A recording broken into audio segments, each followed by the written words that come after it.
I know this sounds absolutely insane, so bear with me. I, 38 female, have an unusual domestic situation. My best friend for my entire life has been Adam, 38 male. We've known each other since we were babies. Adam is gay. I was the first person he came out to, and he was my roommate for a long time after his parents found out and things got ugly. He married his husband, John, 39, who was also our close college friend. So we've all been tight for a long time. I've decided that I'm not the marrying type, but I did want to have children, and Adam and John also wanted a family, so we decided to kill two birds with one stone.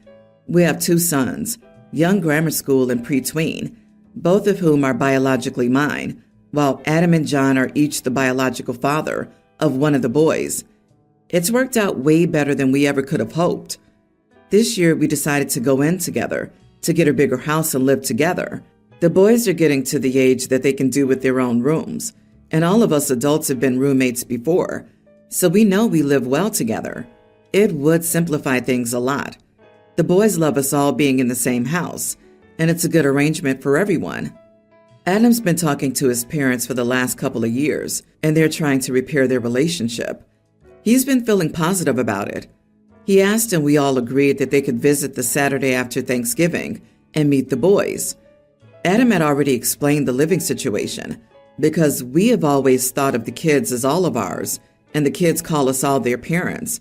It didn't occur to me that the bio-parentage would be an issue for Adam's parents. Things were okay, and everyone behaved until we put the kids to bed.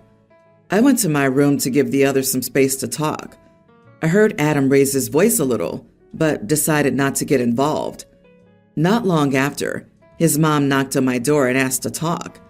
It boiled down to the fact that she and her husband wanted to know which of the boys was their grandson. They both favor me now more than Adam and John, so it's not obvious.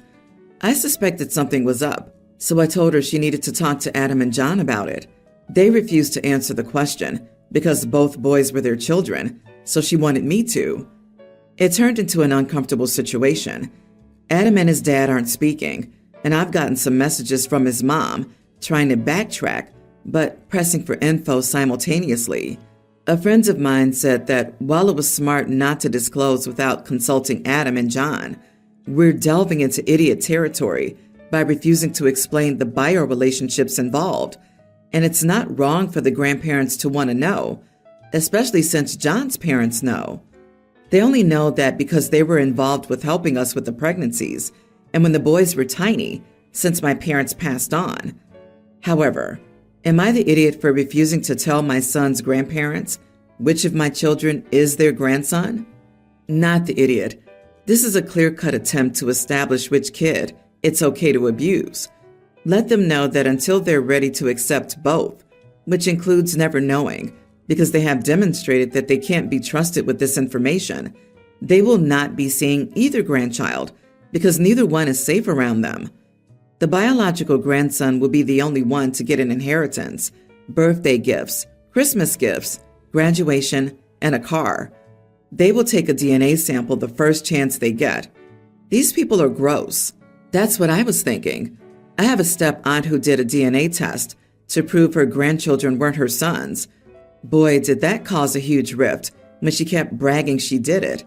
She even doubled down when they turned out to be her grandchildren, saying that she was looking out for her family. OP, this is sadly blatant evidence that they never intended to repair the relationship. They just want access to their grandkid. No good can come of that. Poor Adam. What a cruel action on their part. Your friend is wrong.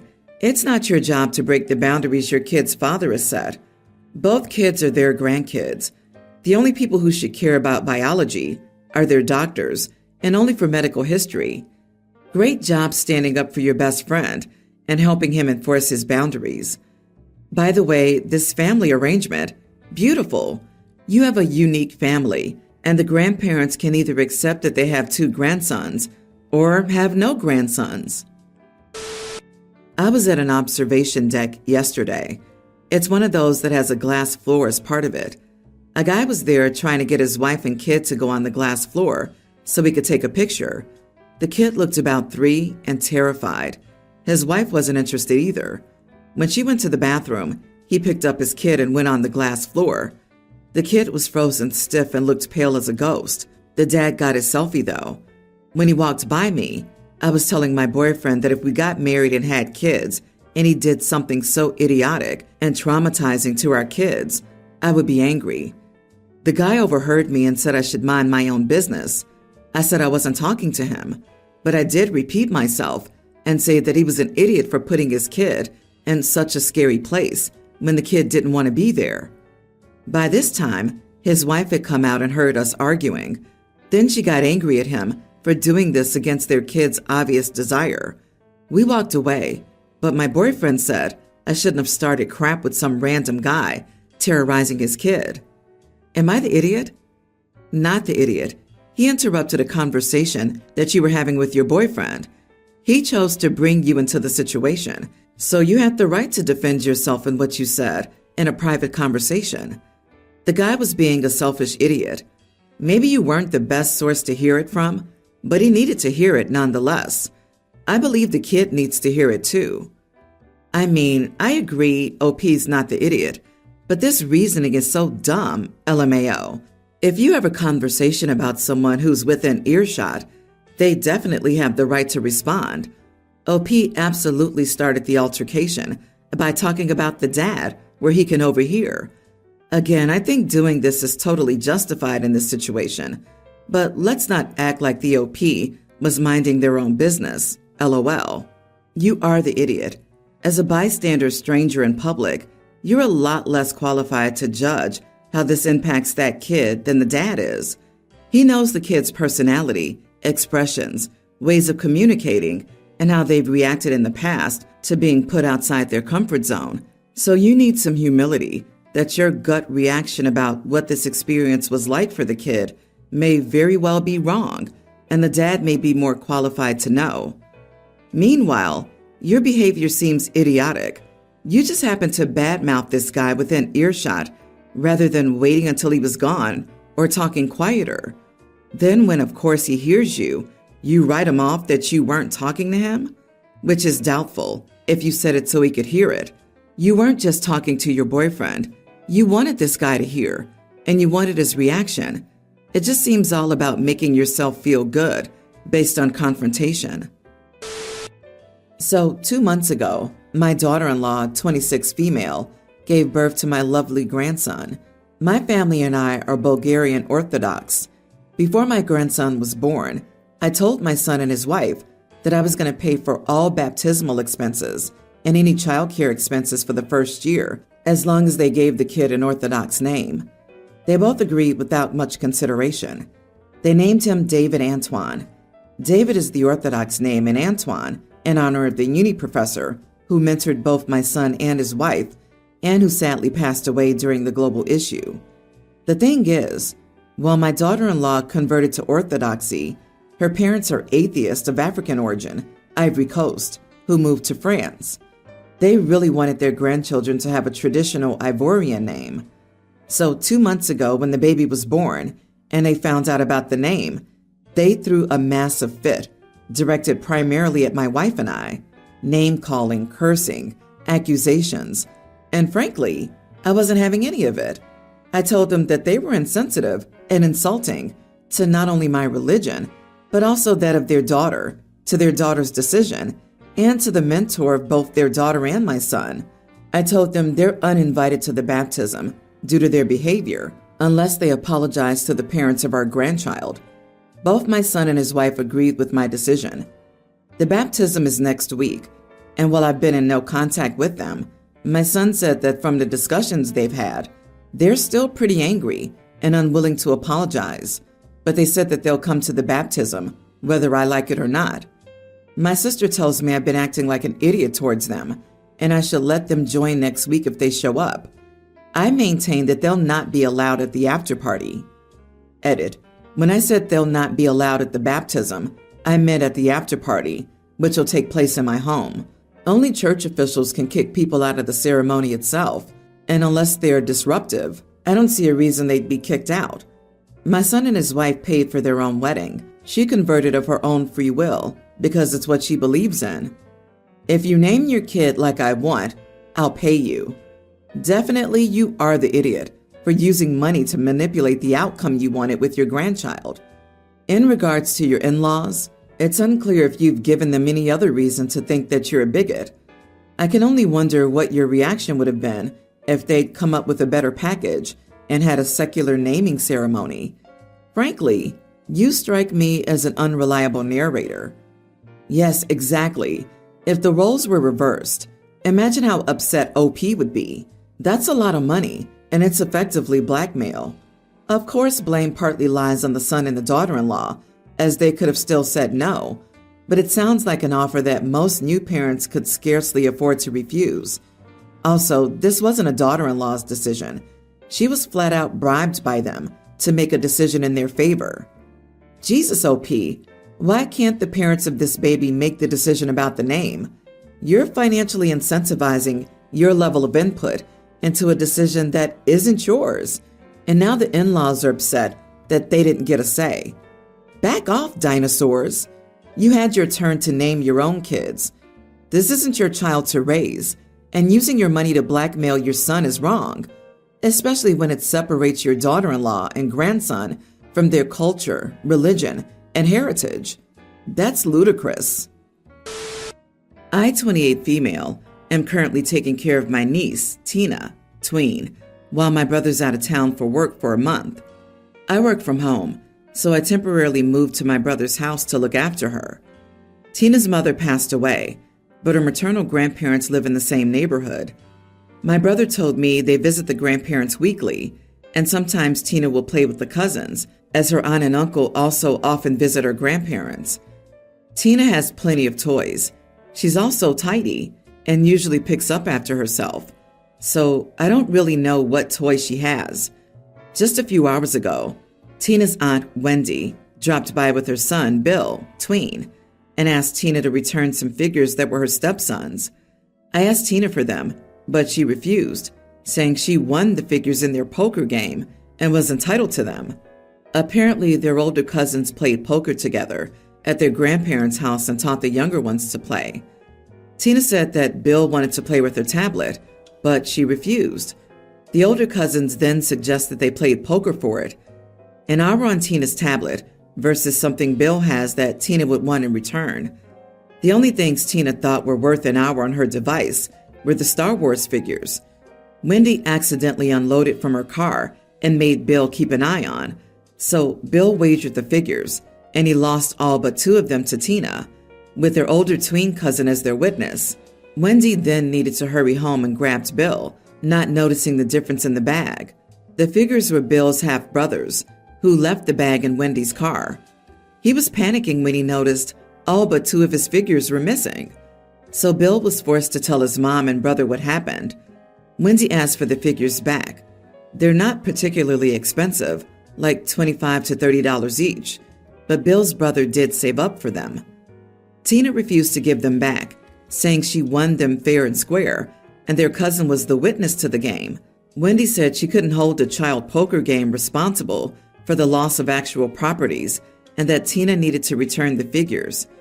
I offered to call my brother and did, but his coworker picked up and said that my brother was in a very important meeting and people not directly involved could not interrupt.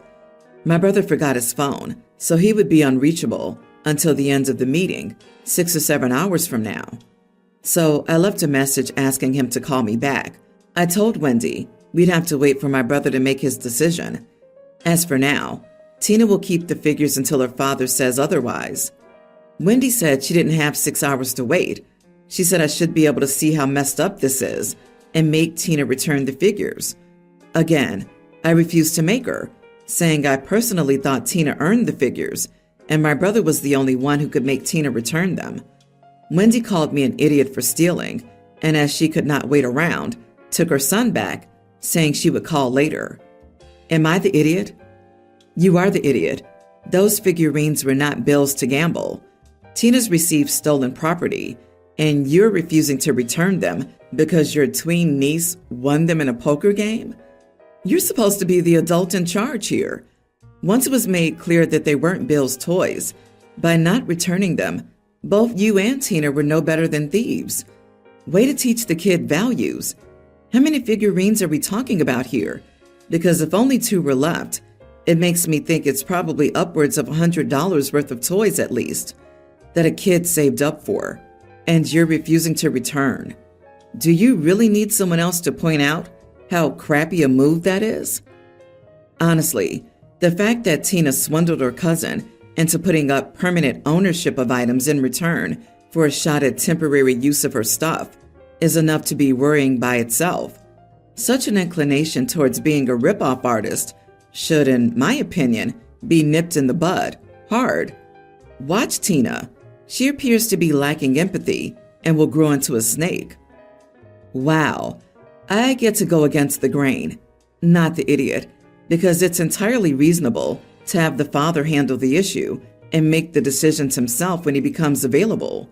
This is about kids' toys, so it's in no way time sensitive.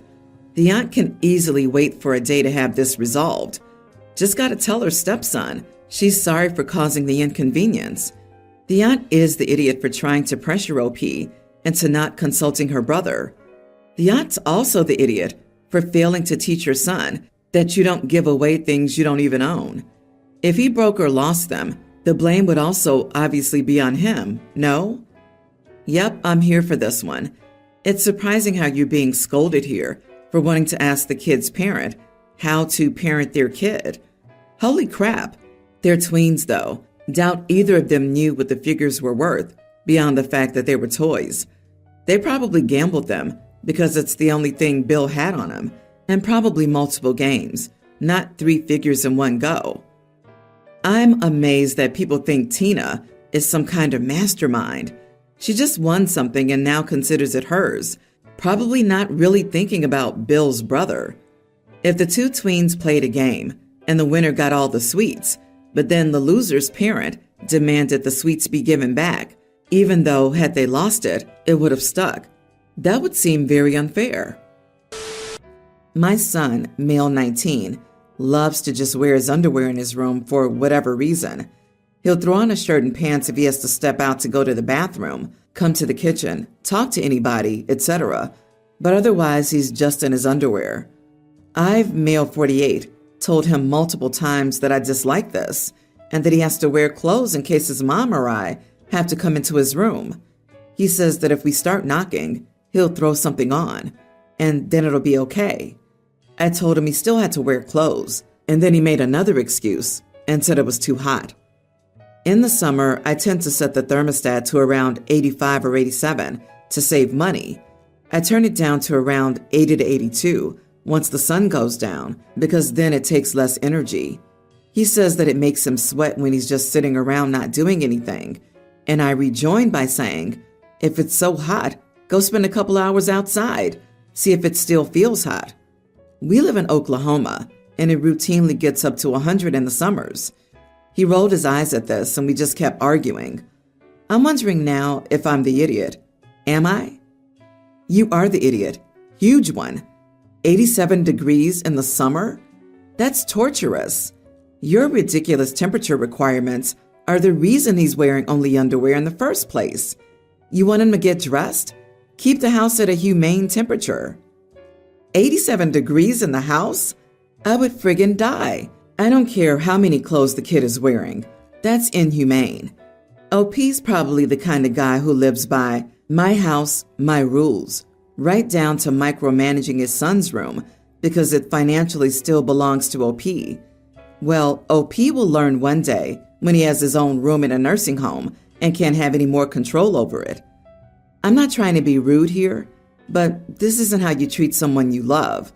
You need to see a therapist and figure out why you need to control your son's life down to the micromanagement level. There is no good reason why him sitting in his own room, his safe space, the only physical space he can call his, bothers you whatsoever. Go see a professional and repair what's left of your relationship with your son and use your dang air conditioner.